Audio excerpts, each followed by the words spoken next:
نحمده ونصلي على رسوله الكريم أما بعد فأعوذ بالله من الشيطان الرجيم بسم الله الرحمن الرحيم رب اشرح لي صدري ويسر لي أمري واحلل عقدة من لساني يفقهوا قولي۔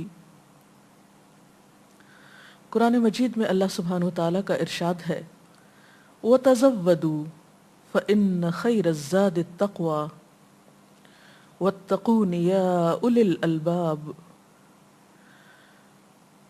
سفر حج پہ جانے کے لیے زاد راہ لے لیا کرو، یقیناً بہترین زاد راہ تقوی ہے، اور مجھی سے ڈرو اے عقل مند لوگو، اے عقل والو۔ تو اس سے پتہ یہ چلتا ہے کہ اس عظیم الشان سفر کی تیاری عمدہ طریقے سے بے حد ضروری ہے، اور آپ جانتے ہیں کہ جس کام کی تیاری اچھی ہو وہ کام بھی اچھی طرح ہوتا ہے، اور اگر کوئی کام تیاری کے بغیر کر لیا جائے تو عموماً اس سے وہ فائدہ حاصل نہیں ہو سکتا جو ہونا چاہیے یا ہو سکتا تھا۔ سفر حج سے پہلے انسان کو ذہنی طور پر، روحانی طور پر، جسمانی طور پر، عقلی طور پر تیار ہونا بے حد ضروری ہے۔ تو آئیے دیکھتے ہیں کہ اس سلسلے میں ہمیں کیا کرنا ہے، حج پہ جانے والا کیا کرے۔ سب سے پہلی چیز کہ انما الاعمال بالنیات، اعمال کا دار و مدار نیت پر ہوتا ہے۔ انسان اپنی نیت کو اللہ کے لیے خالص کرے کہ اس کا یہ حج کسی شہرت کے لیے نہیں، دکھاوے کے لیے نہیں، حاجی کہلانے کے لیے نہیں، بلکہ صرف اور صرف اللہ کی رضا پانے کے لیے ہے، فریضہ ادا کرنے کے لیے ہے، اللہ اور اس کے رسول صلی اللہ علیہ وسلم کے حکم کی تابعداری کے لیے ہے۔ قرآن پاک میں اللہ سبحانہ وتعالی جہاں حج کا حکم دیتے ہیں وہاں فرماتے ہیں وَلِلَّهِ عَلَى النَّاسِ حِجُّ الْبَيْتِ، وَلِلَّهِ، اور اللہ کے لیے، یعنی صرف اللہ کے لیے، کسی اور کے لیے نہیں۔ وَلِلَّهِ عَلَى النَّاسِ، اور اللہ کے لیے ہے لوگوں کے ذمے کیا؟ حج البیت، بیت اللہ کا حج، من استطاع الیہ سبیلا، جسے بھی اس راستے کی استطاعت ہو، جو بھی سفر حج کی استطاعت رکھتا ہو۔ اسی طرح ایک اور جگہ پر فرمایا وَأَتِمُّ الْحَجَّ وَالْعُمْرَةَ لِلَّهِ، اور پورا کرو حج اور عمرے کو اللہ کے لیے۔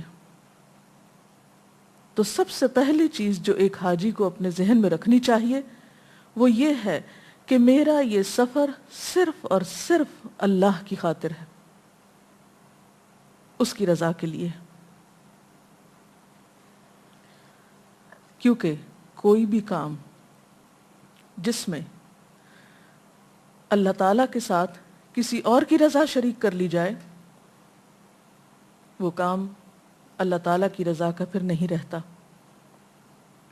سورۃ الکہف کے آخر میں اللہ تعالیٰ فرماتے ہیں مَنْ كَانَ يَرْجُو لِقَاءَ رَبِّهِ فَلْيَعْمَلْ عَمَلًا صَالِحًا وَلَا يُشْرِكْ بِعِبَادَةِ رَبِّهِ أَحَدًا، جو بھی اپنے رب سے ملاقات کی امید رکھتا ہے اسے چاہیے کہ نیک عمل کرے اور اس کی عبادت میں کسی کو شریک نہ کرے۔ اور حج تو ہے ہی ایک عظیم الشان عبادت، لہٰذا پہلی چیز کہ حج اور عمرہ اللہ کے لیے۔ پھر وَتَزَوَّدُوا، زاد راہ لے کر چلو، یعنی سفر میں جو بھی ضروریات زندگی ہیں ان کا اہتمام کر کے چلو۔ اہل عرب کے ہاں ایک طریقہ یہ تھا کہ جب اللہ کی خاطر یا حج کے لیے نکلتے تو یہ کہتے کہ ہم تو اللہ کے مہمان ہیں، وہی ہمارا خیال رکھے گا۔ تو حیثیت رکھتے ہوئے بھی وہ اپنے ساتھ ضروریات کی چیزیں نہیں لے کر جاتے تھے، اس کو وہ دنیا داری تصور کرتے تھے۔ لیکن دین اسلام نے آ کر اس سوچ کی اصلاح کی، کیونکہ ہمارے دین میں دین اور دنیا کوئی الگ چیزیں نہیں. ہم جب تک اس زمین پر موجود ہیں، جب تک اس دنیا میں ہیں، ہماری دنیا کی ضروریات ہمارے ساتھ ہیں. ہمیں کھانا بھی ہے، ہمیں سونا بھی ہے، ہمیں نہانا بھی ہے، ہمیں کپڑے بھی چاہیے.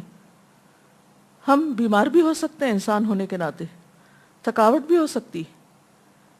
تو ان تمام چیزوں کا بندوبست کر کے جانا چاہیے. اسی طرح جسمانی طور پر اپنے آپ کو اس عظیم الشان پر، ہم بیمار بھی ہو سکتے ہیں انسان ہونے کے ناطے، تھکاوٹ بھی ہو سکتی. تو ان تمام چیزوں کا بندوبست کر کے جانا چاہیے. اسی طرح جسمانی طور پر اپنے آپ کو اس عظیم الشان فریضے کی ادائیگی کے لیے تیار کرنا ضروری ہے. جانے سے پہلے ایسے کام نہیں کرنے چاہیے کہ جس میں انسان بہت تھک جائے. اگر انسان کسی خاص بیماری کا شکار ہے تو خصوصی طور پر توجہ کے ساتھ علاج کروائے تاکہ وہاں جا کر دوسروں پر بوجھ نہ بنے، وہاں جا کر فریضے کی ادائیگی میں غفلت نہ کرے. مثلاً اگر آپ کو زیادہ چلنے پھرنے کی عادت نہیں تو آپ کو باقاعدہ روز چلنا چاہیے، کیونکہ سفر حج میں انسان کو بہت چلنے کی ضرورت پیش آتی ہے. یعنی سفر حج جسمانی مشقت کا سفر ہے، وہ صرف ایک جذباتی سفر نہیں ہے. لہٰذا آپ طواف کر رہے ہیں یا آپ سعی کر رہے ہیں، آپ ایک مقام سے دوسرے مقام تک جا رہے ہیں، آپ مسجد الحرام میں نماز پڑھنے کے لیے جا رہے ہیں، آپ واپس اپنی قیامگاہ تک جا رہے ہیں، تو قریب قریب میں آپ کو گاڑی یا سواری میسر نہیں ہوگی. آپ کو طویل فاصلے پیدل طے کرنے ہوں گے، اس کے ساتھ دھوپ بھی ہوگی، اس کے ساتھ لوگوں کا ازدحام بھی ہوگا. لہٰذا بے حد ضروری ہے کہ آپ جسمانی طور پر ایکٹیو ہوں. اس لیے اگر جانے سے پہلے باقاعدہ روز چلنے کی پریکٹس ہو تو وہ سفر آسان ہو سکتا ہے. اسی طرح سفر حج میں جانے سے پہلے انسان زاد راہ میں جو بھی چیزیں لے کر جائے وہ حلال مال سے ہوں، کیونکہ جب انسان حرام مال کے ساتھ حج کا ارادہ کرتا ہے تو حج قبول نہیں ہوتا. نبی صلی اللہ علیہ وسلم نے فرمایا ان اللہ طیب، بے شک اللہ پاک ہے، لا يقبل الا طیبا، قبول نہیں کرتا وہ یعنی انسان کا نفقہ صدقہ مگر یہ کہ وہ پاکیزہ مال سے ہو. کیونکہ جب ایک انسان حرام کھا کر، حرام پہن کر، حرام مال ساتھ لے جا کر لبیک پکارتا ہے تو اس کے لیے اس کی لبیک قبول نہیں ہوتی. لہٰذا سفر حج کے لیے حلال مال کا اہتمام بے حد ضروری ہے. اسی طرح روانگی سے پہلے رشتہ داروں اور دوستوں اور دیگر افراد ان سے میل ملاقات، ان کے حق میں اگر کوئی کمی کوتاہی ہو تو اس کی ادائیگی بہت ضروری ہے. مثلاً یہ کہ اگر آپ نے کسی کا قرض لیا ہوا ہے یا کسی کی امانت آپ کے پاس تو قرضے اور امانتیں واپس لوٹائیے. اسی طرح اگر کوئی ناراض ہے تو اس کو منا لیجئے، تاکہ ہر ایسی چیز سے پاک ہو کر انسان اللہ کی طرف رجوع کرے کہ واقعی اس کا حج مبرور ہو. یہ نہیں کہ انسان لوگوں کو ناراض کرے، حقوق و لباد کا خیال نہ رکھے اور دوسری طرف حج کرنے کو چلا جائے. اللہ تعالیٰ اپنے حق میں کمی کوتاہی تو معاف کر دیتے ہیں، لیکن بندوں کے حقوق میں کمی کوتاہی کو اس وقت تک معاف نہیں کریں گے جب تک کہ بندے معاف نہ کر دیں. بہرحال اس چیز کا اہتمام بے حد ضروری ہے. پھر اسی طرح یہ ہے کہ حج کا طریقہ آتا ہو، علمی طور پر، عقلی طور پر آپ حج کے بارے میں درست معلومات رکھتے ہوں.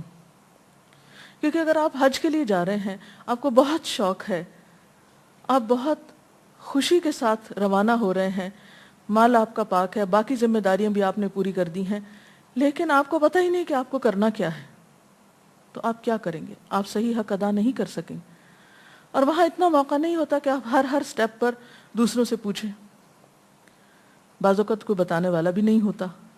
تو بہتر یہ ہے کہ جانے سے پہلے تربیت حاصل کر کے جائیں، اگر آپ خود کتابیں پڑھ سکتے ہیں تو اس موضوع پر اچھی کتابوں کا مطالعہ کریں، ایسے ٹیلی ویژن پروگرام یا ایسے ٹریننگ پروگرام اٹینڈ کریں جہاں پر باقاعدہ تربیت دی جاتی ہو